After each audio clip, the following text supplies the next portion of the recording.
Video games have been a pastime in this country for over 40 years, right? And they've only gotten more intense and more realistic and probably more fun.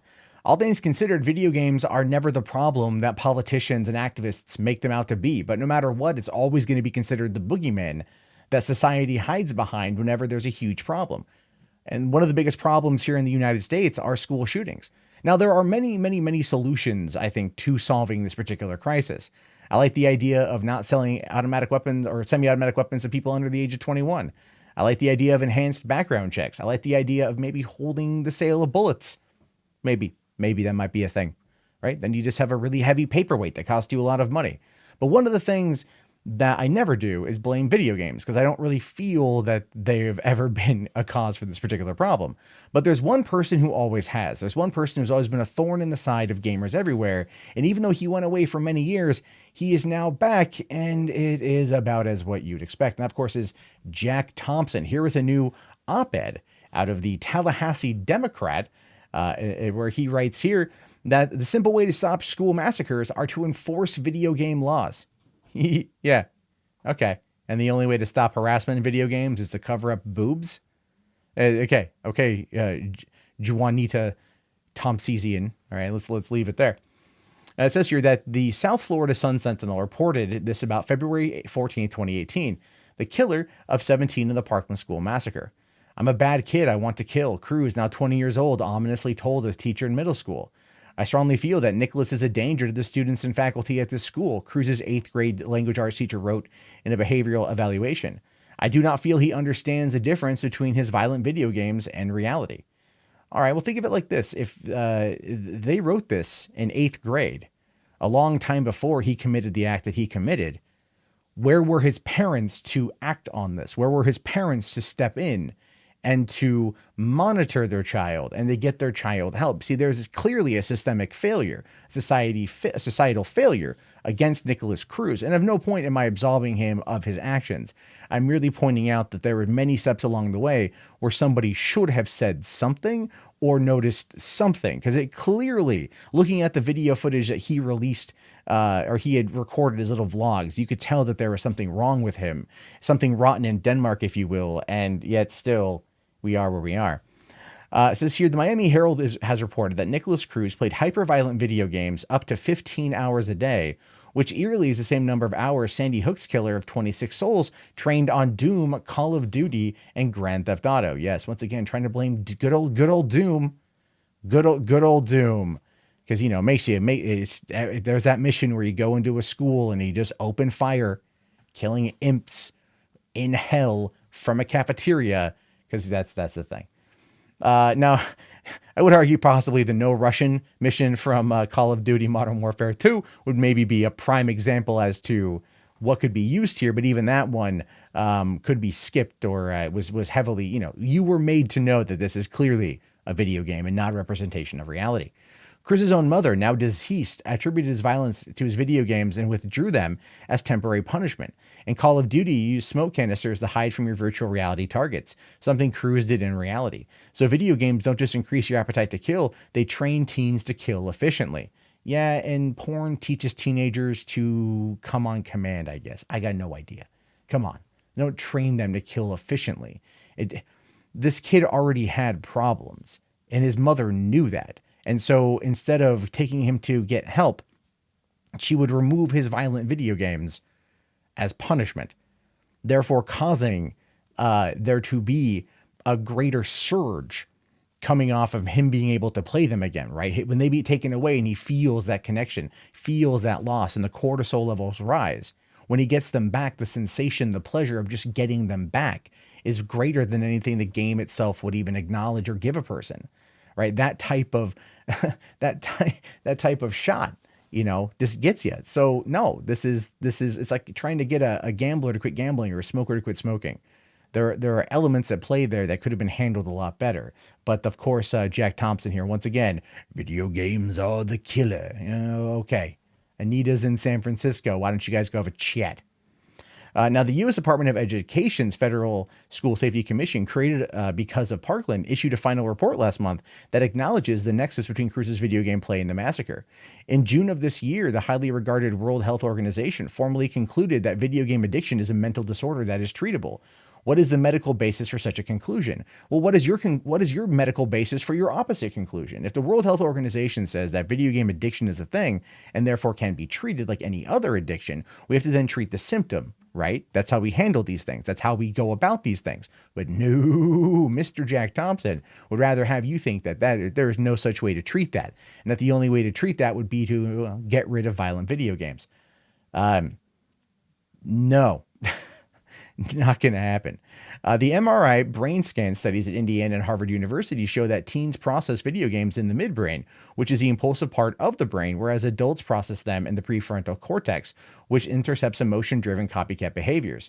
This neurobiological age-based differential is why the U.S. Supreme Court in 2003 struck down the juvenile death penalty. It's something I do agree with. You don't know everything you do when you're a teen.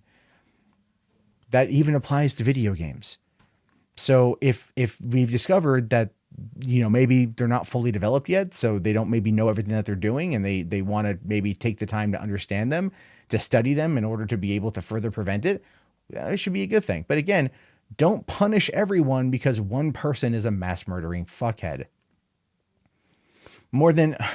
Okay, so here's the fix. Here we go. Here's the fix. How to help prevent school massacres by teen video game addicts. Just last month, the National Institutes of Health reported that digital entertainment alters the structures of young brains. More than 40 state attorneys generals have entered into consent decrees with retailers who agree that selling age-restricted products like alcohol and tobacco to underage kids is fraudulent, unfair, and a deceptive trade practice. Why? Because the retailers have represented to the public that they do not engage in sales to kids. When they did, that's fraud. Okay, but it's been proven time and time and time again that cigarette companies will put cigarette ads that are eye level to young people in order to constantly imprint them with that particular type of branding, and then help try to get that to trick them into buying cigarettes when they become of age. And they want you to start smoking when you're underage. So then it becomes taboo, and that taboo then turns into an addiction by the time you are in fact able to legally purchase cigarettes, like $8 a pack. So no, don't even sit there and talk about this like responsibility factor from the freaking tobacco industry. All right. I'm an ex-smoker. Took me a long time to get over it, but I quit cold turkey 12 years ago. If I could quit cold turkey while living with smokers, working with smokers, and like every one of my friends being smokers, people can, put down some video games if it becomes a bit too much. Have faith in humanity, Jack. I mean, clearly you don't. You've been at this now for almost 2 freaking decades, but humanity's better than you give it credit for. Not every teenager is a mass murdering asshole because they played Call of Duty. You love to make this claim. You love to beat your drum and to smear your chest, King Kong that shit. Yeah, that's your old Jack Thompson is back. What happened to the Jack Thompson of 2014 that maybe saw the light a little bit? Yeah, go watch what's it called? The Sarkeesian Effect documentary. At least the Jack Thompson part. The rest of it's a bit long in the tooth. So it's like one of my videos. Similarly, the entire video game industry assures parents that they do not sell mature-rated video games to anyone under the age of 17. It's a complete lie. The majority of video games 19 years after gamers Klebold and Harris authored Columbine are sold to individuals whose ages are not verified. Well, yeah, I mean, most everything's going digital these days. There's not ever an age verification for prying through PlayStation and Xbox and Nintendo. So yeah, that point I would grant him. Also Steam and Origin and Uplay and EA Access and everything else. So again, this is where it comes to the parents who should have that type of age lock on what their children purchase digitally. But no, when it comes to personal responsibility from parents, Jack can't be bothered to even remotely make that type of conversation. He says here, this is fraud by an entire industry, the consequences of which are horrors like Parkland. Oh, you fear-mongering bastard. All that is necessary for this dangerous fraud to stop is for states and the national government to apply deceptive trade practice laws that are already on the books to video game sales. The approach will be simple, constitutional, and effective. See, here's the thing with that. It won't be. It never will be. There's no way in hell it will ever be effective or simple or any way to truly authenticate what it is you're looking for here. Because people will always find a way to get that type of stuff. People will always find a way, just like teenagers are able to find booze, they're able to find cigarettes, they're able to find weed or whatever else it is that they want. Kids are smart, Jack. They're not stupid, and you're treating them like they're stupid. You would treat Nikolas Cruz like he's stupid, although to be fair, he is not a proper sample of a decent person. He's done, again, a horrible, tragic thing that is just bad. But I think the system failed him time and time and time again. And as a result of that, we are where we are. So it's never just video games. No, society has to change the way that it views these types of subjects, how it treats these types of illnesses, how it treats this type of disorder. The World Health Organization claiming that video game addiction is a real thing is a good thing, because not a year goes by where I don't hear a story about a kid who had his video games taken away by his parents, especially over in like China somewhere, or Asia somewhere. It doesn't kill himself, or someone dropped dead from overplaying in an internet cafe somewhere. It happens year after year after year, but it's best to try to identify these particular things and to identify these habits and these trends, and then work backwards to figure out where the problem starts and then how to treat it at its source. Again, treating you don't treat the symptoms, you treat the disease. This is an addiction, like gambling, like drinking, like drug addiction.